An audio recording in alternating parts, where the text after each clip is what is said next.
Look, he's been working the phones constantly. Frankly, before the 12-day war started, but certainly over the past 12 days, the president's been extremely clear about America's national objective here.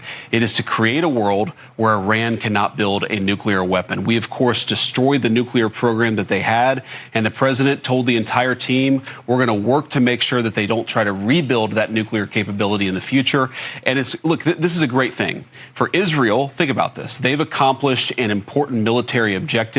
They've helped us destroy the Iranian nuclear program. They've also destroyed the conventional missile capability of Iran that threatened the country of Israel. For the Iranians, I think this is a new opportunity to actually pursue the path of peace. As I said yesterday, what the Iranians have showed through their support of terror networks, through their now failed effort to build a nuclear weapon, is that they're just not very good at war. And I think the president really hit the reset button and said, look, let's actually produce long-term peace for the region. That's always been his goal. I actually think when we look back, we will say the 12-day war was an important reset moment for the entire region. It has been fully agreed by and between Israel and Iran that there will be a complete and total ceasefire.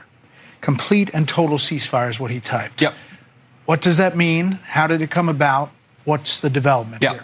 Well, we were actually working on that just as I left the White House to come over here. So that's good news that the president was able to get that across the finish line. I think what it means, Brett, is quite simple. First of all, the president, without, knock on wood, having a single American casualty, obliterated the Iranian nuclear program. We are now in a place where we weren't a week ago. A week ago, Iran was very close to having a nuclear weapon. Now, Iran is incapable of building a nuclear weapon with the equipment they have because we destroyed it.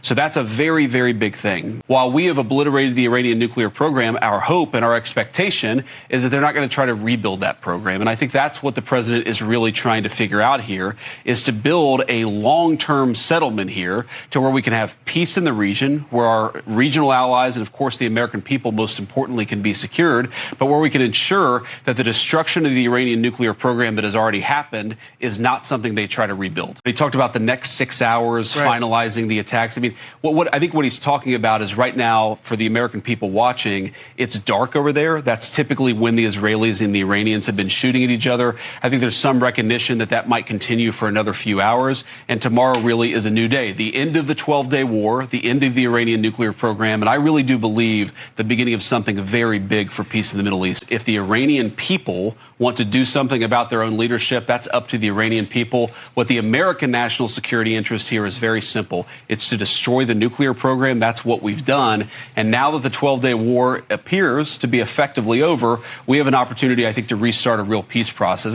And Brett, this is not just about two countries, Iran and Israel. All of these Gulf Arab states, they want peace. They want to invest. They want to build artificial intelligence hardware. They want to sort of come into the new economy. And that was impossible when you had Iran that was, as the president said, acting like a bully across the Middle East. We really think that if the Iranians are smart about the path forward, this could be a new dawn of an economic age of prosperity, of course, for our Gulf Arab allies, for us, for the Israelis, for everybody. But it's going to require the Iranians play it smart from here. What I encourage my fellow Americans to think about here is that a week ago, the Iranians were quite close to achieving a nuclear weapon. Now they cannot build a nuclear weapon. That is the biggest testament to the president's leadership and to the success of our mission. In 1 week, without, thank God so far, not losing a single American casualty, we have taken what was a threatening nuclear program that could have destabilized the entire world. Now that program is gone. We did it through effective presidential leadership and also some very, very competent work from our troops.